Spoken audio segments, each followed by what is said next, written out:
Hello दोस्तों, मैं ललित पटेल आपका अपना इंडी चैनल में हार्दिक स्वागत देवे। सबसे पहले हम आपसे बात करते हैं किसानों की, देश के किसानों की, बरेली जिला के सेमीखेड़ा शुगर मिल के किसानों की। सेमीखेड़ा शुगर मिल में ज्योति मौर्य जीएम के पद पर पोस्टेड थी। वहां पर किसान ज्योति मौर्य के खिलाफ काफी लंबे समय से आंदोलनरत थे, परेशान थे, शिकायत दर्ज करा रहे थे। उसके बाद भी चीनी मिल का प्रबंधन ठीक से नहीं चल रहा था।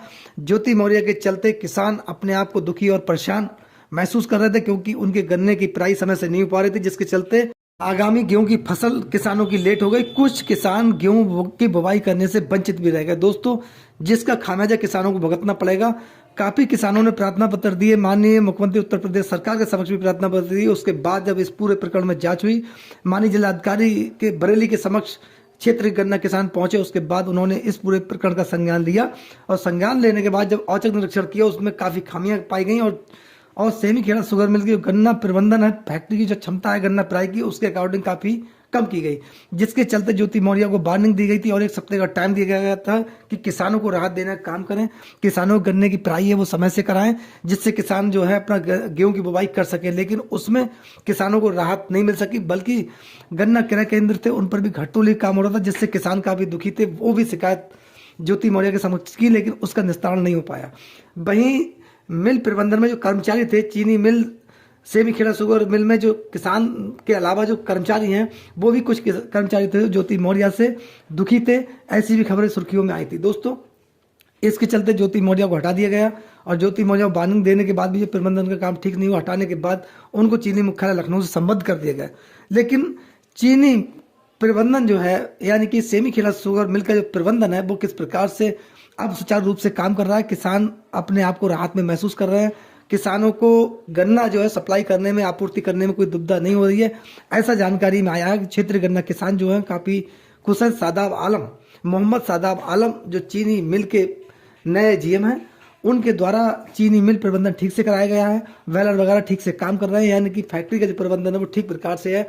और सबसे बड़ी बात ये, जो गन्ना क्रय केंद्र है, वहां पर उन्होंने जाकर स्वयं औचक निरीक्षण किया अपने अधिकारियों के साथ मिलकर, और देखा कि किसी प्रकार से गन्ना किसानों को गन्ना आपूर्ति करने में, यानी कि गन्ना सप्लाई में किसी प्रकार की असुविधा का सामना ना करना पड़े।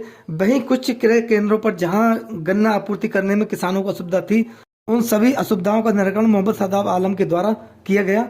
और नए जीएम के द्वारा जिस प्रकार से चीनी मिल का प्रबंधन किया जा रहा है, उससे क्षेत्र के किसान काफी खुश हैं दोस्तों।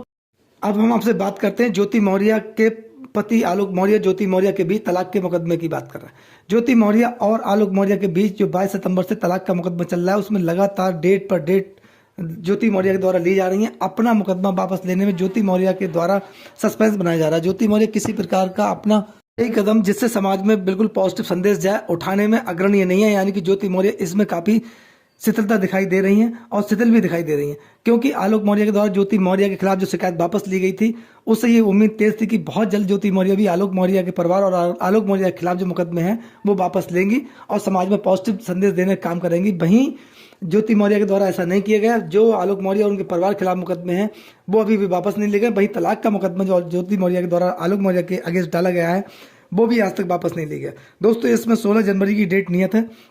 इस लास्ट डेट में भी ज्योति मौर्य के द्वारा डेट ली गई, उनके अधिवक्ताओं के द्वारा डेट ली गई, लेकिन इसमें केवल 2 बार न्यायालय के समक्ष ज्योति मौर्य अब तक उपस्थित हुई हैं। वहीं आलोक मौर्य भी इसमें उपस्थित नहीं हो पाए, लेकिन अब ये उम्मीदें तेज हैं कि ज्योति मौर्य शायद अपने परिवार की ओर रुख करते हुए अब इस मुकदमे का निस्तारण करने के लिए अपना शपथ पत्र दाखिल करके और न्यायालय के समक्ष बयान देने के उपरांत अपना तलाक का मुकदमा वापस लेंगी। क्योंकि ज्योति मौर्य से ये ज्यादा उम्मीद की जा सकती है कि आलोक मौर्य के पक्ष में जिस प्रकार से उन्हें अपने परिवार की ओर रुख करना चाहिए, वही ज्योति मौर्य और मनीष दुबे के बीच भी विवादों की काफी खबरें आई हैं कि ज्योति मौर्य और मनीष दुबे के बीच अब आपसी तालमेल ज्यादा ठीक नहीं है। क्योंकि मनीष दुबे ज्योति मौर्य को दोस्ती मानते हैं, वो समझते हैं कि ज्योति मौर्य के प्रकरण की वजह से ये मुझे सस्पेंड किया गया, यानी कि ज्योति मौर्य का प्रकरण जब आलोक मौर्य मीडिया के सामने अगर नहीं उठाया जाता आलोक मौर्य के द्वारा, ऐसे में पूरा प्रकरण कहीं ना कहीं इतना हाईलाइट नहीं हो पाता, जिसके चलते मनीष दुबे की मुश्किल नहीं बढ़ती। क्योंकि मनीष दुबे के खिलाफ अन्य महिलाओं ने भी शिकायत की थी, स्वयं महिला होमगार्ड्स ने भी की थी, उसको मैनेज करने में कहीं ना कहीं मनीष दुबे कामयाब रहे थे।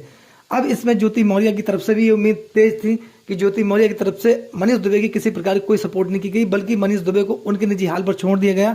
जबकि ज्योति मौर्य और मनीष दुबे दोनों पर ही एक जैसे आरोप थे, लेकिन मनीष दुबे के खिलाफ बहुत जल्दी कार्रवाई हुई थी, वहीं ज्योति मौर्य के खिलाफ कार्रवाई होने में समय लगा था।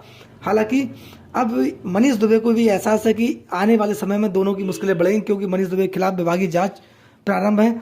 ऐसे में मनीष दुबे के खिलाफ अगर विभागीय की जांच में इन पर लगे हुए आरोपों की पुष्टि होती है तो मनीष दुबे की मुश्किलें बढ़ेंगी। वहीं व्यापक जांच होगी तो ज्योति मौर्य भी इस जांच की आंच में आने वाले समय में फंस सकती है। वहीं तनु पाराशर भी ज्योति मौर्य को ही दोषी मानती है। तनु पाराशर कहना है कि ज्योति मौर्य के चलते ही ये पूरा प्रकरण हुआ है और उनका जो निजी जीवन है उसमें दखल देने का काम ज्योति मौर्य ने किया। यानी कि ज्योति मौर्य का अब एक प्रकार से देखा जाए मनीष दुबे के साथ भी मतभेद की खबरें हैं। वही तनु पाराशर ऑलरेडी ज्योति मौर्य को दोषी मानती हैं और आलोक मौर्य के साथ भी ज्योति मौर्य के संबंध ज़्यादा अच्छे नहीं है, क्योंकि ज्योति मौर्य के द्वारा अपने पति के खिलाफ अभी तक तलाक का मुकदमा वापस नहीं लिया गया, जो 22 सितंबर से न्यायालय के समक्ष विचाराधीन है। ऐसे में ये उम्मीदें तेज लगाई जा रही हैं कि ज्योति मौर्य को अब अपने परिवार की ओर रुख करना चाहिए। वहीं मनीष दुबे को भी अपने परिवार की ओर रुख करना चाहिए। लेकिन अब तक के ज्योति मौर्य और मनीष दुबे के व्यवहार से ये क्लियर नहीं है कि ज्योति मौर्य इतना बड़ा कदम उठाने के लिए आगे आ सकती हैं, क्योंकि कुछ लोगों का ये भी कहना है कि ज्योति मौर्य उस समय का इंतजार कर रही है कि ये पूरा प्रकरण जब ठंडे बस्ते में पहुंच जाए उसके बाद अगला कदम उठाना ही लाभप्रद होगा। लेकिन वहीं नजदीकी लोगों का कहना है कि ज्योति मौर्य और मनीष दुबे को बहुत जल्द अपने परिवार की ओर रुख करना चाहिए, जिससे उनके समाज में खोई हुई प्रतिष्ठा वापस आ सके और समाज में पॉजिटिव संदेश भी जाए, क्योंकि दोनों ही उच्च पदों पर रहने वाले अधिकारी हैं। ऐसे में इनके द्वारा अगर इस प्रकार कोई कदम उठाया जाता है जिससे समाज में पुनः नेगेटिव संदेश जाएगा। दोस्तों, अब दूसरी तरफ हम आपसे बात करते हैं, देश में तमाम ऐसे राजनेता हैं जो अपने पद की महत्वाकांक्षा को, यानी कि अपने राजनीतिक स्तर के चलते, अपने अपने निजी हितों के चलते समाज में इस प्रकार से बयान देने का काम करते हैं जो समाज को बांटने का काम करते हैं, चाहे वो समाज को जाति या धर्म के नाम पर बांटा जाए या फिर समुदाय के नाम पर बांटा जाए। ये तमाम ऐसे लोग हैं जो अपने हित सिद्ध करने के लिए किसी प्रकार किसी भी बयान देने से गुरेज नहीं करते और वह समाज में भी उसी प्रकार का व्यवहार करते हैं, लोगों को गुमराह करने का काम करते हैं, जिससे कुछ लोग भी इनके जाल में फंस जाते हैं और समाज में एक प्रकार से जाति, समुदाय और धर्म के नाम पर बांटने वाले लोगों के साथ खड़े हुए दिखाई देते हैं। दोस्तों, इस प्रकार के लोगों को हमें समझना होगा, क्योंकि हमें अपनी सोच जो है राष्ट्रवादी रखना चाहिए, एक मनुष्यतावादी सोच रखना चाहिए। मनुष्यतावादी सोच ही हमें और हमारे राष्ट्र को आगे ले जा सकती है। राष्ट्र सर्वोपरि है, राष्ट्र से बड़ा कोई नहीं हो सकता। देश के नए युवकों को उच्च शिक्षा की ओर अग्रसर करने के लिए प्रोत्साहित करने का काम करें और राष्ट्रवादी सोच को विकसित करने वाले लोग, राष्ट्रवादी सोच को आगे बढ़ाने वाले लोगों का सपोर्ट करें। इससे हमारे राष्ट्र का और हमारा भला हो सकता है। दोस्तों, इस पूरे प्रकरण पर आपकी क्या राय है? अपनी राय हमें कमेंट्स बॉक्स में जरूर दें और अपना और अपने परिवार का बहुत ध्यान रखें। नमस्कार, जय हिंद, जय भारत, धन्यवाद।